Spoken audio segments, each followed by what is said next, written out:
You got freaking Miley Cyrus, Ariana Grande, and Lana Del Rey doing a song together. Nobody expected that. That's the Hannah Montana Victorious crossover everyone asked for. See, I reference Hannah Montana and Victorious. Does that make me like a 90s kid? Or why do I just feel like I don't belong in any group? Hi, I'm Andre, and I have to explain Charlie's Angels. Did you even know that Charlie's Angels was out? Apparently, some people did not. It opened up at number 3, only got like $8 or $9 million.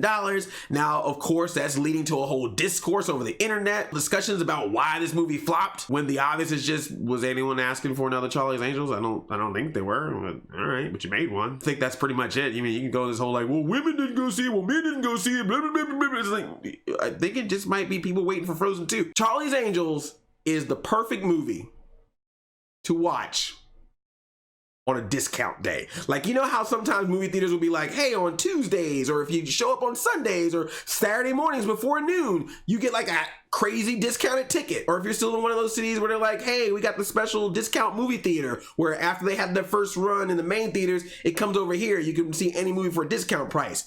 Charlie's Angels is the perfect movie to watch in that scenario, because it's one of those films that you go, you know, I don't hate this by seeing it, but there's no reason to pay full price for this. Here's what's crazy about this movie though, because when I went in this movie, I was all like, okay, so this is gonna be a complete reboot. We're RoboCopping this 2014 style. We are making a whole new Charlie's Angels for a whole new generation, right? No, this movie got continuity. There's this whole scene with a bunch of Bosleys, because Bosley is like the rank of people who are assistants to Charlie. We find out there's a number of them, including Michael Strahan. Elizabeth Banks is a Bosley. Patrick Stewart is a Bosley. He's supposedly the original Bosley back when the agency first started, and they have this whole celebration for him because he's retiring, and then they have all the Bosleys come in, Skype in, and they show all these pictures of Patrick Stewart Bosley throughout the years and what he did. And in that group of photos, they show a photo of him digitally enhanced photo of him hanging out with the original Charlie's Angels from the television show back in the day. And then they show another picture of him digitally enhanced in a photo with Cameron Diaz, Drew Barrymore, and Lucy Liu. So they basically are saying all of Charlie's Angels, same timeline. Sony, how in the world were you able to make a continuous timeline with Charlie's Angels, and you were even able to do that with Jumanji, where you turned the board game to a video game and actually had a continuous storyline to prove how that happened? Yet with Ghostbusters, you were like, we gotta start from scratch? Like the most obvious one to continue, you were like, nope, 2016, whole different universe.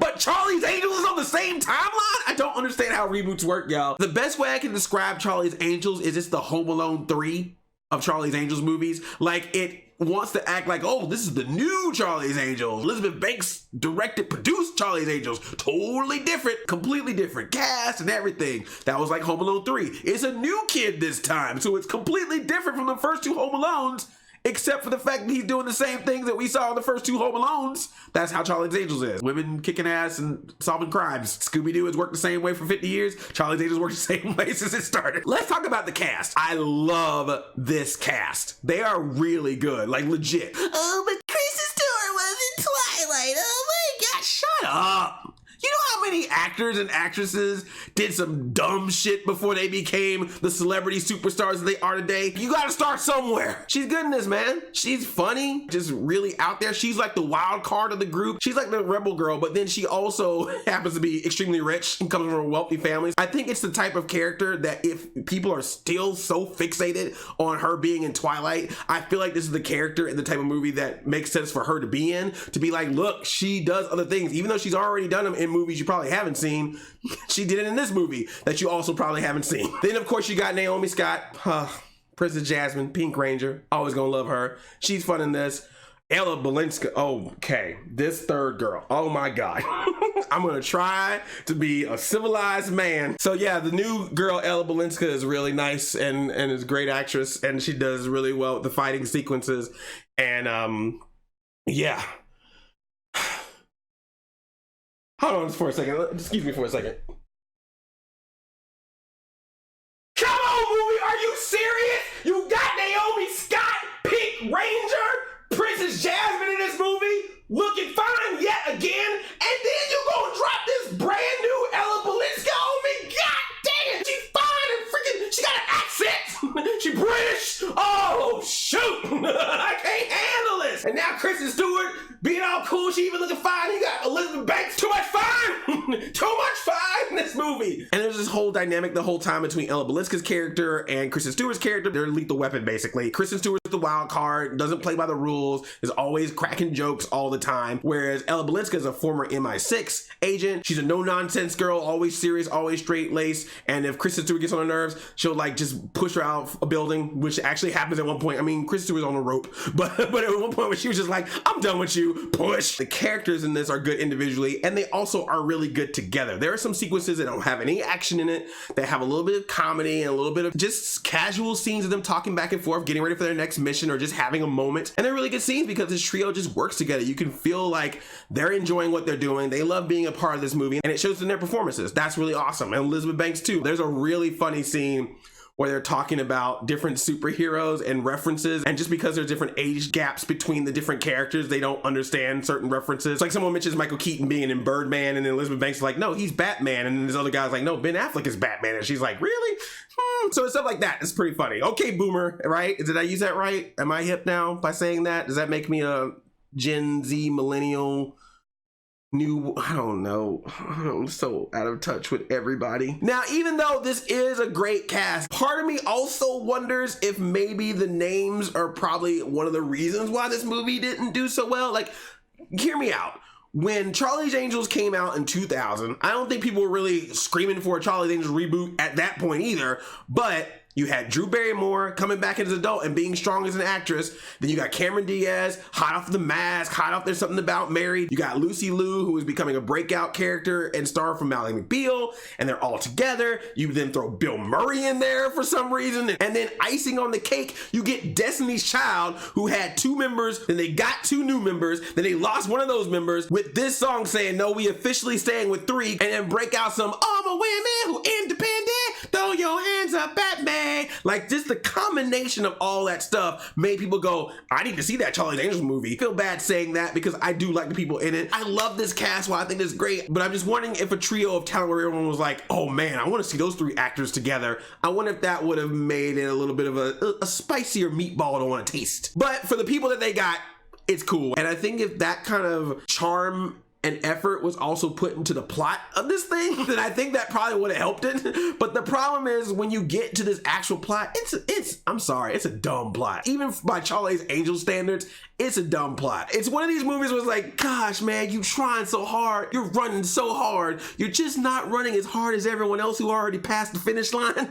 But gosh darn it, I'm gonna stay here and I'm gonna still watch you go. Keep going. That's my baby out there. She's gonna be last place, but she's gonna get past that finish line. That's this movie. So what's the plot of this movie? Naomi Scott's character, she doesn't start out as an angel, so she's kind of like our window into this world of angelness. So she's actually a tech genius. She works at this company that's created this, basically like this small smart home device that can power up the place, you know, turn on your lights and turn on the power and everything. But it's so powerful that it won't just do that for like your house. It can do that for an entire building or maybe even an entire neighborhood. So of course they want to get this thing to market, and her boss, a dude, is all like, look, we got to be out there first. He gives this whole speech about Thomas Edison made the light bulb and other people made it before he did, but he was the first person to market it, so that's why he's remembered for it. So we got to be the first one to market this thing. And she's like, yeah, that's cool. It's just one little problem. This thing is so powerful that if someone hacks into it and does some manipulation to it, this smart home device that can be a new power source for alternative energy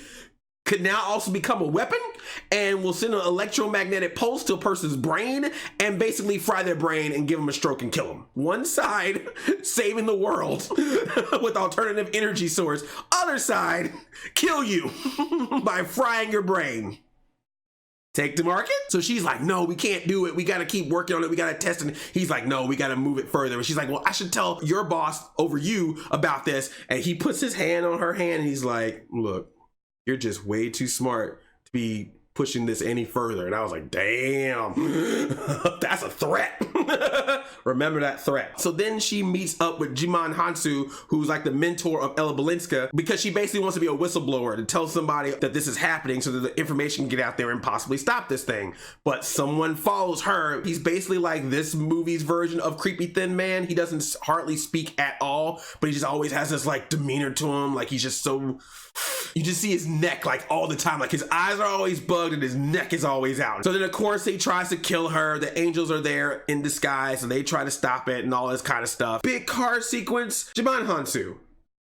Can we please get this man a role in a movie where he's there the entire time? What is it about this movie, Shazam, Captain Marvel, where either he shows up and disappears for a long time and shows up later, or he shows up a couple times and then bye-bye? You know what I mean by bye-bye? A car crashes into water and some people get out of the car and one person doesn't get out of the car. Put him in something where he's in the entire movie. All right, I'm tired of these Jimon Hansu cameos, these jameos. Now she's a part of this whole thing, and she's like, well, I can help you guys because I can hack into anything because I'm a tech genius. So they basically have to go back to the lab again, to try to get the rest of the devices. We also have a random moment where Ella Balinska meets up with this other scientist there, played by Noah Centineo, the guy that was supposed to be He-Man, and then he goes away and doesn't return until later on in the movie. But once they get there, they're already gone, and so then they have to figure out who's trying to get this stuff, who's trying to buy it, who's trying to sell it. So of course it's leading them dressing up in different costumes in disguise, having a lot of action sequences. Does that sound familiar? Yes, the last Charlie's Angel movie. There's an opening sequence that's kind of related to this plot, not really, but kind of also is. If you've seen the trailer, you've seen it before. That's the one where Kristen Stewart is like dancing around with the curtain, but also starts fighting that guy. That's the early scene in the movie. You basically get a shot of her trying to flirt with this dude, and she's all like having this intellectual conversation about what women can do versus what men can do, but then it turns into her being all flirtatious and sexy, which then turns her into being like, I got you covered, pat, pat, pat. Oh, by the way, WikiFeet page for Kristen Stewart, you're gonna have some new pictures on there. It's when she's playing all flirty flirt, she does a little footsie action, and that movie just like pans that camera down to that foot and just follows that foot, getting out of the shoe, coming out, being all bare, sliding up to the leg. It was like the Foot's movie.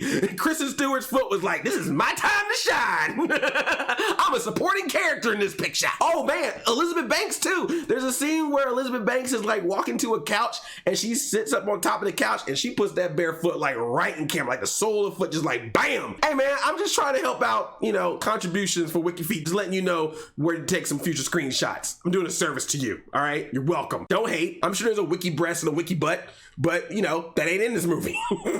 So I'm helping out who can be helped out. There's this action sequence that takes place in a racing track where Kristen Stewart gets to ride a horse. There's a really cool sequence that takes place in like a rock quarry, or I guess that's what it'd be. Like I felt like Fred Flintstone was gonna show up at some point. Basically fighting the whole gang there, and there's a part where Kristen Stewart and this guy that she's fighting lands to this giant device that cracks rocks, like it like breaks all these rocks apart. Definitely like one of those types of devices that if you work there, they would probably have like a video to teach you not to get your body crunched in it, you know, don't shake hands with danger. So like that was really cool because it's like all intense of like what's gonna happen, and you know, Kristen Stewart's gonna be all right, but still it was one of those things that was kind of intense because Naomi Scott is having a fight at the same time, but she's in the room that controls all the devices, all the levers and stuff. So anytime that they're fighting and she gets pushed against something, a lever will turn on and that changes different things. So I thought that was really neat. And then they have this fighting sequence that takes place in a nightclub. I guess this was like their John Wick sequence. But that's the whole thing about all these action sequences. They're good, but I feel like it's something that could have at least been stylized enough. Someone could have had a vision on how to choreograph it or put it together to just kind of give it a little bit of a flavor. It just doesn't feel like a flavor. It feels like the type of movie that should be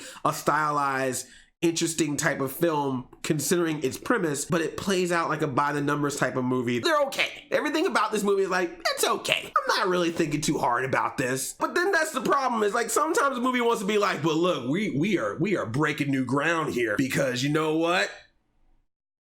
We are. And I'm just like, all right. Naomi Scott's boss is somehow involved in this, and she was like, yeah, he always never listened to my ideas. And then she goes, and he also flirted with me. And I was like, when did he flirt with you? I was like rewinding the entire movie back in my mind going, I don't remember him flirting. I remember him like dismissing her or not listening to her or acting like he was smarter than her. But when did he flirt? Was it when he put his hand on her hand and was all like, you're too smart to be pushing this any further or asking too many questions? Was that the flirt? I thought that was a threat.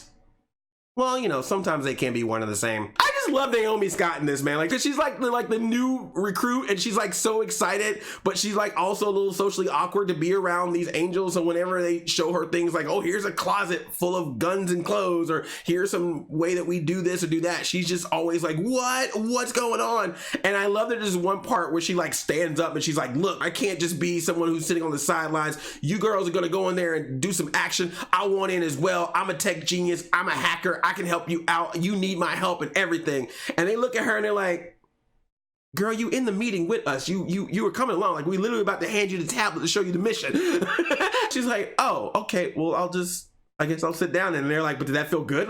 Like we didn't want to stop you, but you know, you're already here. That's what's so weird about this movie. There are some times when this movie is like just straight up wacky comedy, like one-liners, puns, jokes, meta references, times where they're making like wacky, silly humor when they should be like in grave danger. But then on the other end, they will just like straight impale people or shoot people in the head, or people will get stabbed really hard and you see it like firsthand. And I'm like, what is going on with this film? But it's PG-13 though. But yeah, man, there's one dude they mess up real quick. All I'm gonna say is ice sculpture. The one thing that this movie does bring into the picture that I thought was kind of a neat idea was that they kind of set up this secret women's network. Like, it's the main angels, but they also have these people who are just like out in the world that are helpful to them. So like if they need a new car, for example, they'll just go someplace, walk down the street, and some woman will walk next to them and just like slide some car keys to her underhand. Or even like in Naomi Scott's case, when she finds out who she needs to talk to be the whistleblower, secretary was like, oh, you dropped this random card that I think someone left for you, but it was actually, she's in on it as well at a party. It felt like all the girls in the party were like set up as spies to be part of the mission as well. And it's like, okay, that's cool. Like, that's a neat idea. And that's kind of like a Kingsman John Wick type thing of like, you don't know who you're next to that could be another angel in disguise. So like that kind of stuff is neat. So I wish that it did more of those types of things, but then it just falls back. It's just these tropes that some of these movies do, and you're just like, can we just stop? Elizabeth Banks disappears a couple of times, and then they're all like, oh, I think she might be in on it because every time we needed her, she disappeared. And then you have Patrick Stewart being like, oh, I think she's in on it too because she put something in my drink that put a tracking device in my body. And they're all like, oh, I don't know, man. I think Elizabeth Banks is doing it. And I'm like, yeah, but I'm looking at the clock and it's like about a good 20-30 minutes left of this film, so I'm gonna go ahead and assume that what you're trying to set up may not be what actually how it ends up. And I'm not trying to spoil the film in this spoiler talk, but there's one point where some dude that's been in this movie for a while is all like, Naomi Scott, come with me, I'm gonna keep you safe. And I was like, nope. And there it is, chief. Oh, you know how in Aladdin, the live action remake, they were like, look, we can't put Jasmine in chains. Like in the animated movie when Jafar took over and they had Jasmine all chained up in a red outfit, and they were like, no, we can't do that. That's not going to be allowed in the live action Aladdin. Charlie's Angels, Naomi Scott gets kidnapped. They're like, get dressed. We're going to have a special meeting where you're going to hack this thing so that we can use this weapon. And she puts on a red dress. And the way they keep her locked up is they get like one of those big, like a giant, like gold choker chain thing, like clamps on her neck. And it's got a chain on it. And the dude that I'm saying is like their version of Crispin Glover in this movie yanks on the chain, so she's like walking around with this big giant thing around her neck, and I'm like, oh, there's the Jasmine scene. The editing is really weird with this movie. Like, it's, this is coming from a guy who speaks 40-minute videos about random movies, but yeah, it's just the editing is very odd. You could just tell with this movie that like stuff got cut, stuff got rewritten. There was a scene here that was supposed to go to here, but now that one scene is missing and we just jump over to here. This movie ends abruptly. It's just like, oh, we're done. The end. Roll credits. I was like, oh, okay. I didn't realize we were finished. But then it gets weird because we're about to leave. The movie's over. The credits are rolling. Don't call me Angel. It's playing. I'm like, all right, it's time to go. And this movie's like, nah, man, we gonna Marvel this thing. We got some after credit scenes.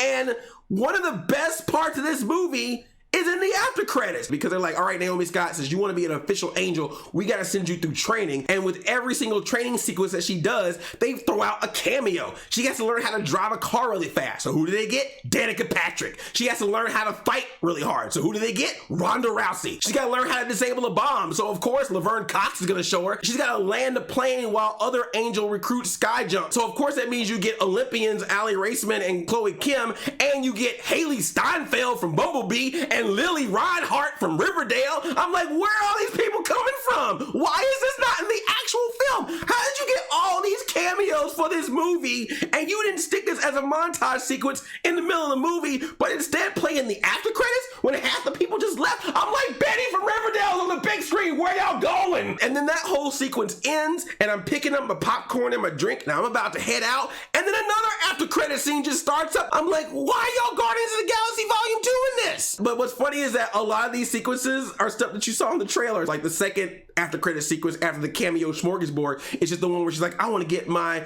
wings, I want to get my tattoo. So that's the one they're spinning her in the chair and all that stuff. That's from that. So, you know, if you don't see the movie or if you leave early, if you end up seeing it and you miss that second after credit scene, that's there. I am just convinced that there's more. Like I left after that one and I'm like, I feel like there's probably like 2 more after credit scenes that I didn't see. Oh, and you even get a cameo from an OG Angel up in here. And that's actually part of the plot. There's only one Charlie. There's many Bosleys. There's only one Charlie, and the Bosleys all probably want to be a Charlie. So I guess if someone doesn't get what they want, their retaliation is buy some black market device that's gonna fry people's brains. You get so many good things with this movie, and that's what you put this all a part of. Saved the world for several years, but because I didn't get the one job I want, now everybody gotta die. Really? That's where we're going with this? All right. At the end of the day, it's a good look. You know, it's got a lot going for it. I really think that it's entertaining. Like, I feel like this could have been a really fun, wacky action comedy because you had a good cast, you had a good setup. Like, I just feel like it just never really like hit the gas. And then when it finally started hitting the gas, them credits came up and then we got after credit scenes that were hitting gas. It feels lower budget on a movie that shouldn't feel lower budget. It just seems like, I don't know if it was because maybe the budget or just maybe the studio wasn't really behind it, which if they weren't behind it, why are they making it in the first place? But I feel like they didn't treat this movie like it was a big deal. And I feel like that if you're going to make a movie like this, make it a big deal. You know what I mean? Like, go all out with it because action films are great. Action films are fun. But I will say the one thing that I'm sure the movie wanted to do really well, and I think did really well, is the bond of those characters is really strong in this movie. And you feel the chemistry and you feel the bonding and the sisterhood of that. That part was great. I feel like you nailed that part. Yeah, man, I could totally see this being a movie that, you know, when it comes out on digital, if it comes out on streaming, people are like, oh, okay, that's not too bad. I still wouldn't have gone to see it in the theater, but yeah, you know. Thanks for watching this video. I got other ones. Make sure you check those out as well. And if you're new here, please subscribe to my channel. I really appreciate it. I love you like a play cousin. I'm Audi 5000.